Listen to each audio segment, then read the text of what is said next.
तो और H D auto solution training के लिए आप इस तरह से हमारा चार्ट बना हुआ है ट्रेनिंग का, और हमारे दिए गए नंबर पे आप कांटेक्ट कर सकते हैं। सारे जो टॉपिक कवर किए हैं वो राइट किए हुए हैं, और आपको ट्रेनिंग चाहिए तो आप इस नंबर पे कांटेक्ट कर सकते हैं।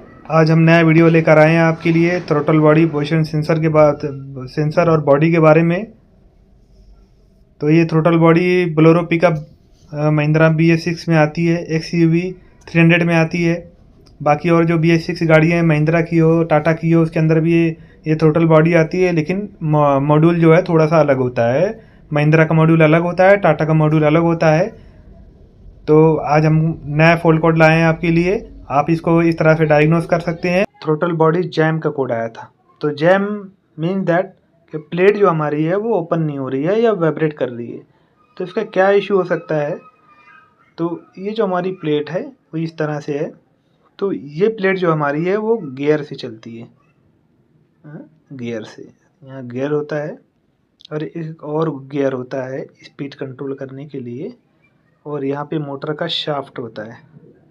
ये हमारी मोटर, अंदर एक मोटर आती है थ्रोटल बॉडी में, वैसे गियर। और ये वाला जो गियर है ये फर्स्ट गियर G1 और ये G2 सेकंड गियर।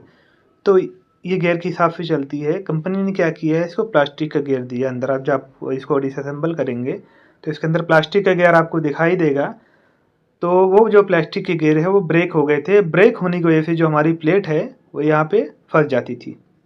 जैम, ये हमारी जैम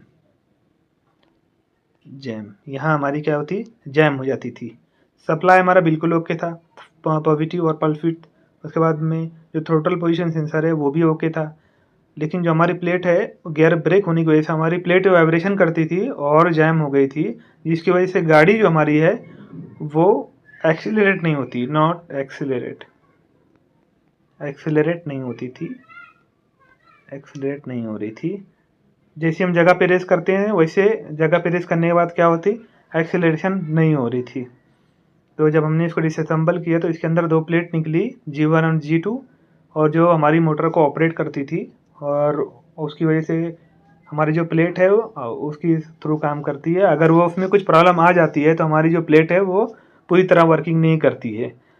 तो जब भी आपको ऐसा फॉल्ट कोड आएगा कि throttle body jam BS6 pickup में, तो आपने यही काम करना है। पहले थ्रोटल बॉडी चेक करनी है या डिसअसेंबल करनी है, खोल के आपने पहले चेक कर लेनी है। उसके बाद में आपने पॉजिटिव नेगेटिव और थ्रोटल पोजीशन सेंसर का जो सप्लाई है वो बाद में चेक करना है। पहले ये प्लेट चेक कर लेनी है। अगर प्लेट के पास में ये गियर ब्रेक नहीं है तो आपने क्या करनी है, फिर सप्लाई वगैरह बाकी का चेक करना है। लेकिन ये जो कोड है 99% उस पर प्रॉब्लम सॉल्व। और ये थ्रोटल बॉडी अब डीजल गाड़ियों में आने लगी है।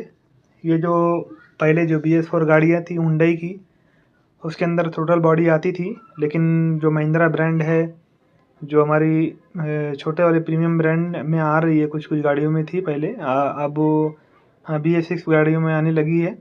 जैसे बोलेरो पिकअप है, सीटर गाड़ी है, XUV 300 है, उसके अंदर ये थ्रोटल बॉडी दी गई है। तो थ्रोटल बॉडी का जो फंक्शन है वो एयर इंजेक्ट का फंक्शन है। जैसे फ्यूल इंजेक्ट का सिस्टम हमारे इंजेक्टर से होता है, वैसे थ्रोटल बॉडी जो एयर है, हाउ मच एयर कितना जाना चाहिए इंजन के अंदर, वो बताती है। और जो इंजेक्शन जो इसका अंदर एक प्लेट होती है, वो प्लेट हमारी इस तरह से होती है, और जब भी ये प्लेट मूवमेंट होती है तो यहाँ से हमारी क्या होती है, एयर इंटर होती है।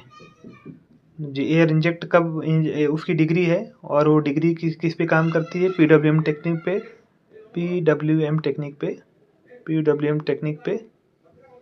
और उसका जो सप्लाई है वो ECU से आता है, इंजन कंट्रोल यूनिट से, और यहाँ से उसको डायरेक्टली फ्यूज़ थ्रू सप्लाई दिया जाता है। ये हमारा फ्यूज़ है, 20 नंबर का फ्यूज़ आता है या 25 नंबर का फ्यूज़ आता है। यहाँ से क्या होता है, फिर यहाँ से हमारी बैटरी होती है, negative positive.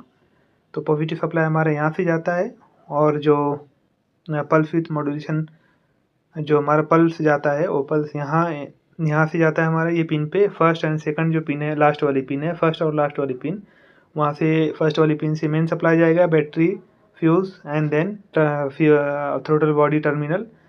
And the ECU supply से डायरेक्टली लास्ट वाले टर्मिनल पे पल्स विथ मॉड्यूलेशन का पल्स जाएगा।